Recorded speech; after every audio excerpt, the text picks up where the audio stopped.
Senhor esteja convosco. Ele está no meio de nós. Proclamação do Evangelho de Jesus Cristo segundo Lucas. Glória a vós, Senhor. Naquele tempo, Jesus tinha entrado em Jericó. Estava atravessando a cidade. Havia ali um homem chamado Zaqueu, que era chefe dos cobradores de impostos e muito rico. Zaqueu procurava ver quem era Jesus, mas não conseguia por causa da multidão, pois era muito baixo. Ele então correu à frente e subiu numa figueira para ver Jesus, que devia passar por ali. Quando Jesus chegou ao lugar, olhou para cima e disse: Zaqueu, desce depressa, hoje eu devo ficar na tua casa. Ele desceu depressa e recebeu Jesus com alegria. Ao ver isso, todos começaram a murmurar, dizendo: ele foi hospedar-se na casa de um pecador. Zaqueu ficou de pé e disse ao Senhor: Senhor, eu dou a metade dos meus bens aos pobres, e se defraudei alguém, vou devolver 4 vezes mais. Jesus lhe disse: hoje a salvação entrou nesta casa, porque também este homem é um filho de Abraão. Com efeito, o Filho do Homem veio procurar e salvar o que estava perdido. Palavra da salvação. Glória a vós, Senhor. Louvado seja nosso Senhor Jesus Cristo. Para sempre seja louvado e amado. Os irmãos, hoje o Evangelho se passa em uma cidade. Qual é a cidade? Jericó. Jericó existe ainda hoje e é uma das cidades mais antigas do mundo. Naquele tempo era uma passagem de uma rota comercial, ficava entre grandes centros e justamente por isso, ali todos os dias percorriam mercadores, comerciantes que levavam ali as suas mercadorias para as suas cidades de origem. E por isso, um lugar também privilegiado para 2 coisas. Primeiro, para que pudessem cobrar impostos sobre a mercadoria que passava por Jericó. E depois, em segundo lugar, como haviam muitas pessoas que caminhavam por ali todos os dias, também na cidade existiam muitas pessoas necessitadas, muitos mendigos, muitos miseráveis que ficavam ali implorando uma moeda, uma ajuda para que tivessem alívio nos seus sofrimentos. Muito bem. É em Jericó onde Jesus tem 2 encontros emblemáticos. No capítulo 18 de São Lucas, a palavra nos fala que em Jericó ele se encontra com o cego Bartimeu. E depois, no capítulo 19, a palavra nos fala que também em Jericó ele se encontra com Zaqueu. De um lado, o cego Bartimeu. Do outro lado, Zaqueu. Pessoas completamente diferentes uma da outra. De um lado, a gente tem Zaqueu, um homem importante na sociedade de Jericó, um homem de muitas posses, rico, infelizmente, boa parte do seu dinheiro era fruto de corrupção, mas ainda assim, um homem que tinha muitas condições, que tinha muito dinheiro, reconhecido pelos outros da cidade. E do outro lado, a gente tem um pobrezinho, um cego, que muita gente nem sabia que existia, chamado Bartimeu. Olha que coisa bonita. Jesus encontra-se com os 2, com o rico Zaqueu e com o pobre Bartimeu. E sabe o que isso fala para nós? Isso diz que um homem não vale aquilo que ele possui. Isso diz para mim e para você que a alma de um rico para Deus vale tanto quanto a alma de um mendigo.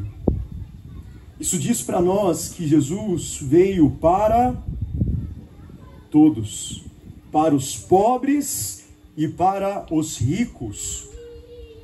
Claro que a gente diz que de forma especial ele veio para os pobres, porque os pobres, eles carregam consigo necessidades emergenciais.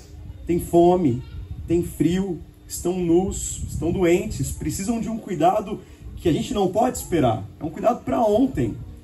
Mas não nos esqueçamos disso. Jesus não veio apenas para os pobres. Jesus veio para todos.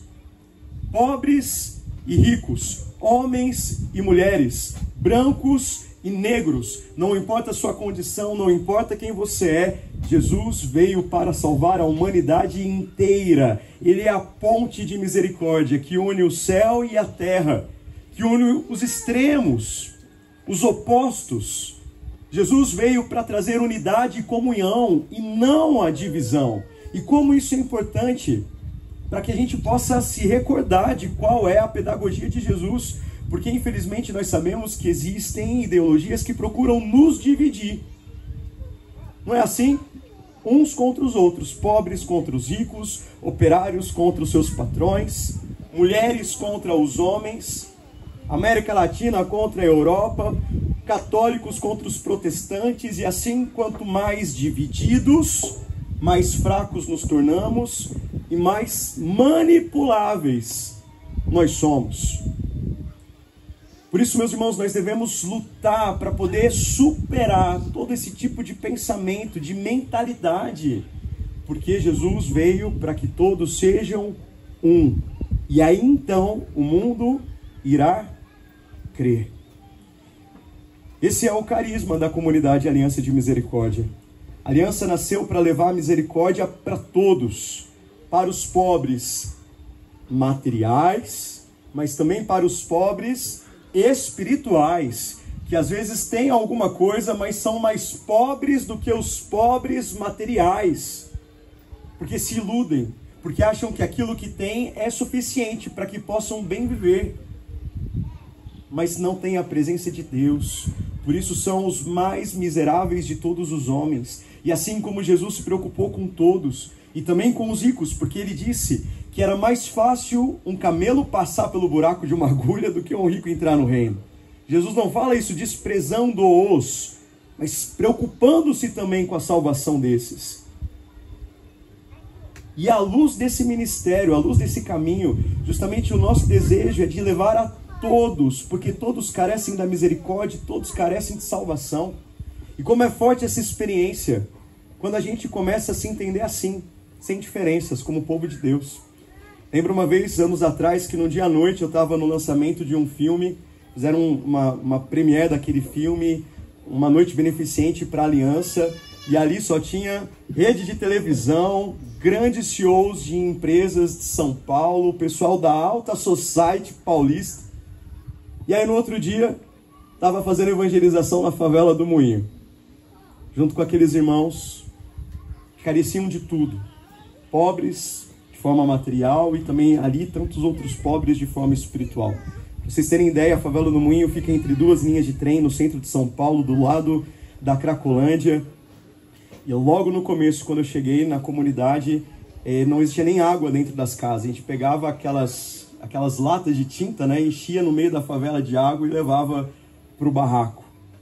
Mas que beleza, meus irmãos, nós temos essa liberdade de olharmos para todos sem diferenças. Somos todos carentes e necessitados da misericórdia. Jesus veio para todos, para o Bartimeu e para o Zaqueu. Mas outra coisa bonita que a gente pode tirar dessa liturgia: Jesus, ele ama todos. Jesus gosta da multidão, ele gosta do vucu-vucu, Jesus gosta da galera. Vira e mexe, quando você vê, Jesus está rodeado de muitas pessoas, não é assim? Ele se compadece da multidão. A palavra fala que tantas vezes ele olhava para a multidão e via ali ovelhas sem pastor. Jesus pregava para as multidões. Um dia viu até o povo ali faminto e ele multiplicou os pães e os peixes para saciar a fome daquelas muitas pessoas. Mas Jesus não amava apenas no atacado. Jesus também sabia amar cada um de forma individual, de forma particular. Quando era preciso deixar a multidão para ir em busca de uma pessoa, Jesus não tinha dificuldade de fazer isso. Como é perigoso hoje em dia a gente se encantar com as multidões, né? E querer só falar para muita gente e se preocupar com grandes números. E a gente se esquece o quanto que cada alma vale para o coração de nosso Senhor. Não é à toa que Ele é o bom pastor, que deixa as 99 ovelhas no redil e vai atrás daquela única que se perdeu. Porque Jesus diz que há mais alegria no céu por um só pecador que se arrepende do que por 99 justos que não precisam de conversão. Na história do cego Bartimeu, Jesus estava rodeado de muitas pessoas, mas quando viu a necessidade daquele cego, ele deixa a multidão e, dada a sua atenção, do seu tempo, dos seus dons, do seu talento, de tudo que ele tinha, para aquele pobre miserável. E aqui na história de Zaqueu a mesma coisa. Jesus estava rodeado dos apóstolos, de pessoas importantes, talvez outras até mais santas do que Zaqueu, mas quando ele vê a necessidade daquele homem, ele deixa as 99 ovelhas no redil e vai atrás daquela ovelha perdida chamada Zaqueu. Por quê? Porque o Senhor nos ama de forma particular, de forma individual. Ele nos chama pelo nome. Ele conhece quantos fios de cabelo nós temos na nossa cabeça, porque os nossos nomes estão gravados na palma das suas mãos. Porque se fosse preciso, mais uma vez, morrer na cruz para salvar apenas você, nosso Senhor te ama tanto que Ele morreria. Porque o Senhor veio para salvar a todos, mas Ele veio para salvar a cada um de nós. E se Ele reconhece o valor de cada alma, meus irmãos, será que eu e você reconhecemos o valor de cada pessoa? Nós estamos dispostos a fazer o que for preciso para alcançar cada ovelha perdida? Esses dias eu lia a biografia de São Francisco Xavier, é o meu santo do ano, um homem extraordinário. Deus se utilizou dele para realizar milagres incríveis para a evangelização das Índias. Ele foi enviado por Santo Inácio como um dos primeiros missionários que chegou naquele lugar. Era o responsável da Companhia de Jesus nas Índias. Ele tinha muitas coisas para se preocupar. Ele era diretor do colégio, tinha a vida dos padres. Ele tinha um ardor imenso para alcançar os povos ainda que não tinham sido evangelizados. E na biografia dele se narra um acontecimento que um dia ele encontrou um soldado com um coração muito endurecido. E ele se compadeceu daquela pessoa. E ele viu que o soldado entrou num barco. Ele nem sabia para onde o barco ia. Francisco Xavier não pensou duas vezes. Sabe o que ele fez? Deixou tudo que ele tinha de responsabilidade e entrou no barco atrás daquela alma, de uma única alma. E ali, na viagem, ele tentou se aproximar várias vezes, evangelizar aquele cara, e ele, sem dar orelha para São Francisco Xavier, já estava ficando de saco cheio da insistência de São Francisco Xavier que queria evangelizá-lo. Francisco percebe que ele gostava muito de jogar xadrez. Mas Francisco Xavier mal fazia ideia de como é que ele jogava xadrez, né? E aí ele fica olhando ali, tenta entender um pouco a lógica do jogo, iluminado, cheio dessa ousadia do Espírito Santo, ele faz para aquele soldado um desafio. Ele fala assim: olha, vamos fazer o seguinte, eu te desafio para uma partida de xadrez. Se você vencer, eu nunca mais te encho o saco. Agora, se eu vencer, você promete que vai se confessar comigo. Pode ser assim? E o cara não pensou duas vezes, ele era um grande jogador. E foi lá e aceitou a proposta de Francisco Xavier para se ver livre da sua insistência. E aí começaram a jogar. E quem vocês acham que levou a melhor? São Francisco Xavier. Sem saber jogar, o Espírito Santo iluminou, ele ganhou aquela partida de xadrez. O cara ficou com o queixo caído, mas não teve para onde fugir. Na próxima parada eles desceram, foram ali para um lugar de mata. Ali ficaram um tempo muito estendido. Francisco Xavier foi o escutando, o ajudando a reconhecer os seus pecados, a experimentar uma verdadeira contrição. Aquele homem começou a chorar muito, experimentando arrependimento, e saiu de lá como um homem novo. Uma versão 2.0, ele nunca mais foi o mesmo. Tanto que a história conta que após essa viagem ele resolveu ingressar na vida religiosa. E Francisco Xavier sabe o que fez? Depois que viu que aquela alma tinha sido alcançada pelo perdão e pela misericórdia, entrou no outro barco e voltou para casa. Com o Padre Pio de Pietrelcina não era diferente. Tantas vezes às noites o demônio aparecia e batia muito e brigava com o Padre Pio. E quanto maior a peia, Padre Pio sabia que no outro dia, muito provavelmente, apareceria no confessionário um grande pecador, um peixão, ele dizia, né? E por isso ele experimentava a fúria de Satanás. Mas também por causa de uma alma, ele estava disposto a suportar o que fosse preciso para que aquele pecador se convertesse e alcançasse a graça de Deus. Meus irmãos, cada um de nós valemos muito, nós valemos o sangue do Cordeiro que foi derramado no alto do Calvário. Por isso, todo esforço para alcançar uma alma, uma só que seja, ainda é pouco diante de tudo aquilo que Jesus fez para nos alcançar. Uma outra coisa bonita que a gente pode tirar dessa liturgia é compreender que os planos de Deus para nós são muito maiores do que os nossos.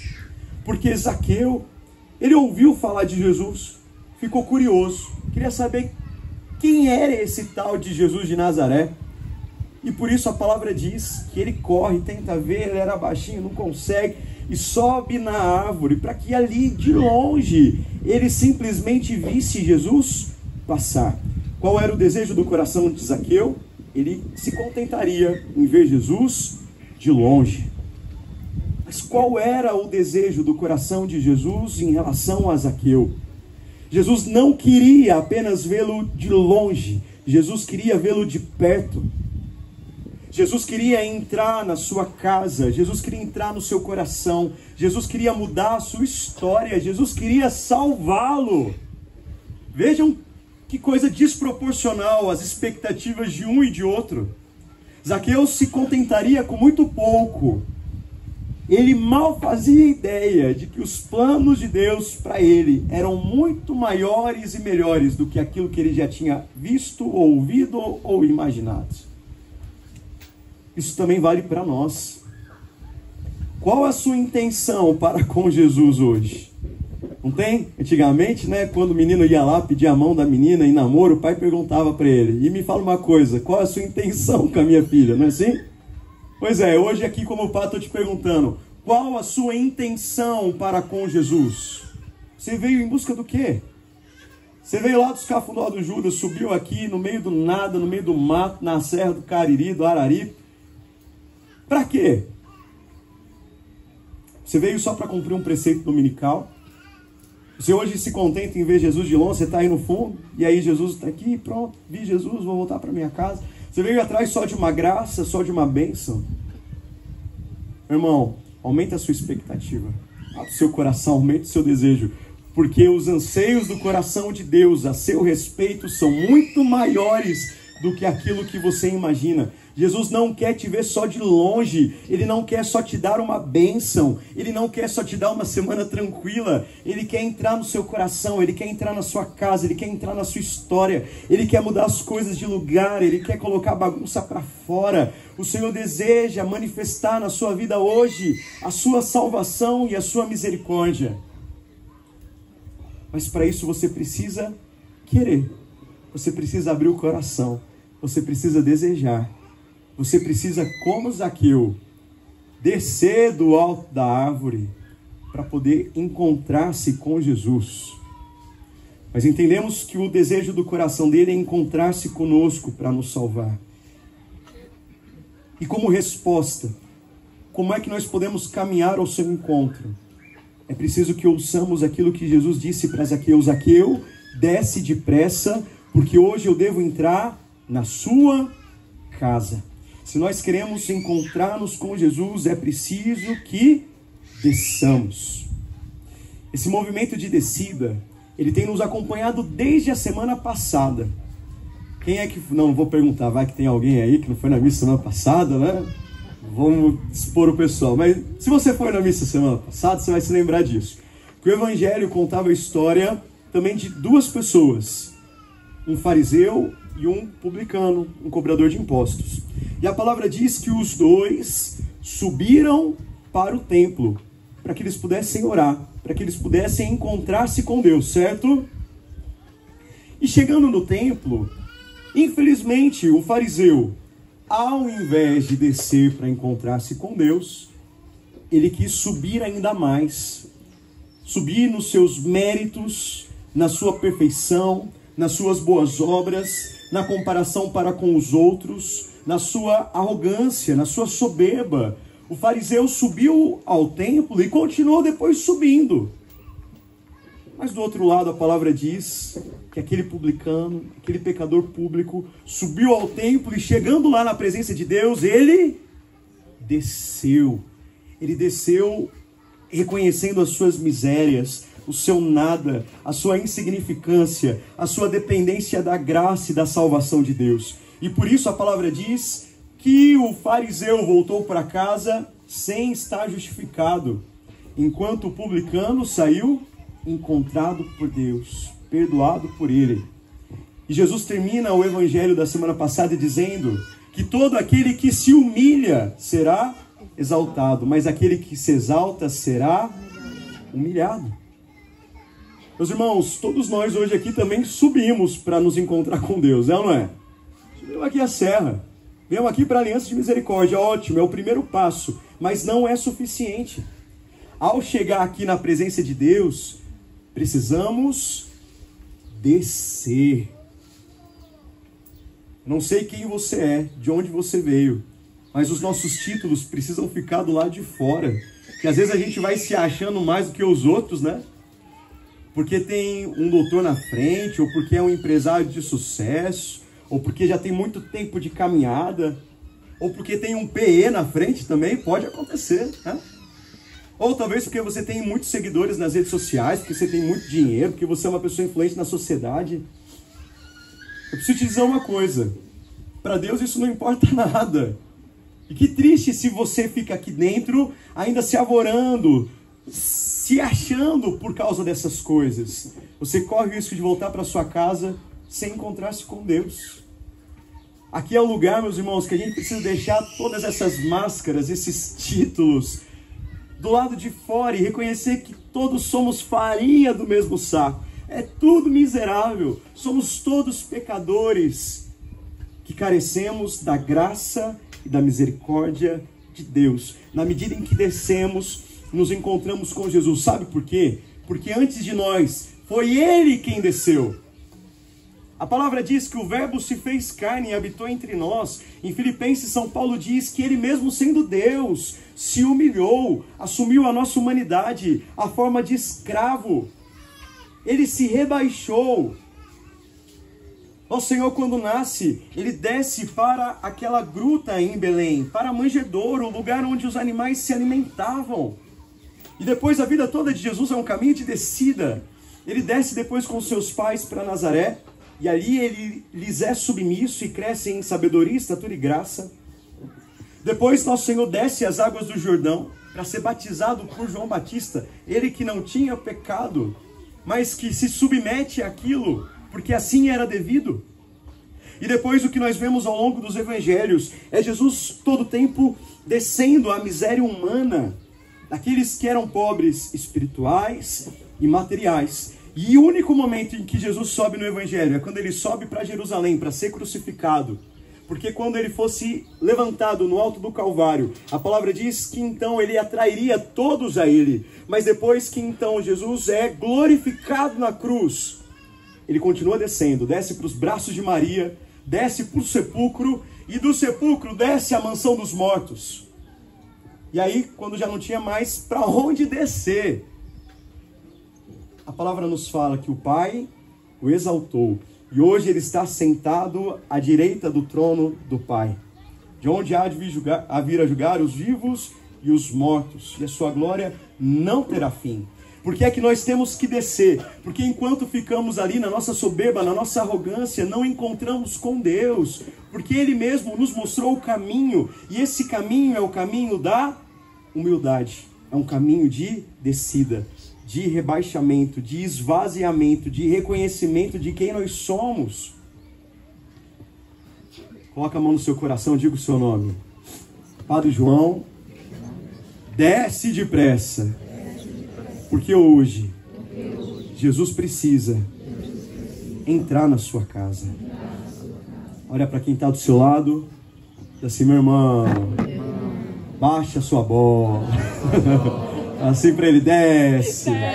para ele menos. Porque hoje, Jesus quer entrar na sua casa e mudar a sua história. Isso que acontece, meus irmãos, todas as vezes que nos encontramos verdadeiramente com Jesus, nós mudamos, não ficamos mais os mesmos. Ele faz novas todas as coisas. Zaqueu desceu, abriu as portas da sua casa, do seu coração, para que Jesus pudesse entrar. E uma vez que Jesus entrou, a sua luz iluminou toda a escuridão de Zaqueu. E Zaqueu reconheceu a sua miséria, o seu pecado, a sua corrupção, a sua avareza. E ele se arrepende profundamente disso. E esse arrependimento verdadeiro gera em Zaqueu uma mudança de vida. Ao ponto que ele olha para Jesus e diz: Senhor, se eu roubei, claro que tinha roubado, eu vou restituir. E vou até restituir 4 vezes mais. Meus irmãos, isso é encontro com Deus. Isso é conversão. Duvide daqueles que dizem que acreditam em Deus, que encontraram-se com Deus, mas não reconhecem os seus erros, e por isso não se arrependem, e por isso não mudam. Por exemplo, se a gente tem alguém como Zaqueu, que é corrupto, que é ladrão, se a pessoa ela não reconhece o seu erro, ela não se arrepende. Não se arrependendo, ela não muda. E não mudando, isso significa que ainda que ela veja Jesus de longe, quando houver uma oportunidade, ela vai voltar a roubar. E sem mudança, sem arrependimento, sem contrição, não existe misericórdia. A misericórdia de Deus é dada para aqueles que se arrependem. Não existe perdão que a misericórdia de Deus não alcance. Apenas existe um pecado que Deus não perdoa. Sabe qual é? Aquele do qual você não se arrepende. Esse Deus não pode perdoar. Por isso, infelizmente, para aqueles que não reconhecem, não se arrependem e não mudam, a esses resta apenas a justiça de Deus. Para os outros, a misericórdia. Mas eu também preciso olhar para mim. Eu que venho aqui todo domingo, que comungo Jesus, que oro todos os dias, esses encontros que eu tenho com Deus, têm me mudado? A cada dia eu estou melhorando, um pouquinho mais paciente, um pouquinho mais generoso, um pouquinho mais bondoso, um pouquinho mais esperançoso, um pouquinho mais confiante. Ou eu comungo, eu me confesso, eu oro, o tempo passa e eu continuo o mesmo. Tem gente que nem ficar o mesmo fica, piora, volta atrás. Ei, tem alguma coisa estranha acontecendo. A gente não está entendendo que onde Jesus entra, Ele faz novas todas as coisas. Como é que eu posso achar que estou me encontrando com Deus e ao invés de melhorar, eu estou piorando? O encontro com Deus traz para a nossa vida mudança de vida. E eu termino dizendo, o que é essa mudança? A conversão que Deus espera de nós não é simplesmente deixar de fazer o mal. Porque Zaqueu, ele não se contentou em simplesmente deixar de roubar. Eu sou ladrão, sou corrupto, pronto. Vou me comprometer a não roubar mais. Não foi isso que aconteceu com Zaqueu. Foi o primeiro passo, deixar de cometer o erro. Mas depois, logo em seguida, Zaqueu, ele se torna um homem generoso, um homem caridoso. De avarento, ele se torna alguém desapegado dos seus bens. Meus irmãos, isso é um milagre. É ou não é? Isso é metanoia, mudança de mentalidade, isso é conversão. Quer dizer, quando eu deixo de fazer o mal, mas não fico aqui parado perto do mal. Quando eu viro as costas para aquilo e começo a andar na direção oposta, começo a procurar me exercitar na virtude que é diretamente contrária àquele pecado. Isso é conversão. E é por essa razão que tem tantos irmãos que às vezes até se arrependem dos seus pecados, mas não conseguem sair do lugar. Nadam e morrem na praia. Estão sempre confessando as mesmas coisas, porque se contentam em simplesmente deixar de fazer o mal. Mas esse é o primeiro passo. Por exemplo, você que talvez enfrenta tantas dificuldades para guardar a castidade, que tem dificuldade ali, vira e mexe, cai no pecado da pornografia, da masturbação, da infidelidade conjugal. Você sabe que esses são erros graves. Você se arrepende deles quando cai. Você se confessa, inclusive. Mas vira e mexe, quando você olha, onde você está? Na lama mais uma vez. Mas por quê? Porque talvez na sua cabeça basta apenas lutar para não pecar. Isso não é suficiente. Para você, qual é a necessidade? Encantar-se cada vez mais com a pureza de coração, com a virtude da castidade, porque a palavra diz: bem-aventurados os puros, porque eles verão a face de Deus. Se talvez você tenha muita dificuldade, como Zaqueu, de viver uma vida avarenta, apegada aos bens materiais, não basta apenas então você dizer assim: pronto, eu não vou mais ficar só pensando nisso e ponto final, acabou. Você precisa exercitar-se na generosidade, no desapego dos seus bens, na prática da caridade, da esmola. Talvez você tenha dificuldade de ficar murmurando, você reclama de tudo, tá sempre ruim todas as coisas, você quase de manhã já parece que chupou limão, tomou água com vinagre, vive azedo. Aí você fala assim: não, preciso mudar, vou parar de murmurar. Aí você fica assim: não vou murmurar, não vou murmurar, não vou murmurar. Quando você menos espera, o que está acontecendo? Está murmurando, reclamando. Por quê? Porque você está só lutando para poder parar de murmurar. E você precisa se exercitar no quê? Na prática da ação de graças, do louvor, da gratidão. Você precisa fazer dos seus lábios, não lábios que amaldiçoam o tempo todo, mas lábios que proclamam a bênção de Deus, que cantam a sua ação de graças. Meus irmãos, isso é conversão. Isso foi o que Zaqueu experimentou e é isso que Deus deseja que eu e você vivamos. Sempre nesse caminho, é Ele quem dá o primeiro passo. Foi Jesus que foi até Jericó. Não foi o Zaqueu que foi até lá, a Galileia, onde Jesus se encontrava. Mas Santo Agostinho diz que o Deus que nos criou sem nós não pode nos salvar sem a nossa colaboração. Jesus deu o primeiro passo e depois, o que a gente precisa fazer? Aumentar nossa expectativa, descer do nosso orgulho, abrir o coração para Jesus entrar, para que Ele possa estabelecer laços de amizade conosco, para que Ele possa mudar a nossa história, para que Ele nos ilumine, para que a gente reconheça o nosso pecado, que o que nós fizemos de errado foram coisas erradas, para que a gente se arrependa profundamente disso, para que então nós realmente possamos mudar de vida, deixando de fazer o mal e nos aplicando na prática do bem. O Senhor nos ajude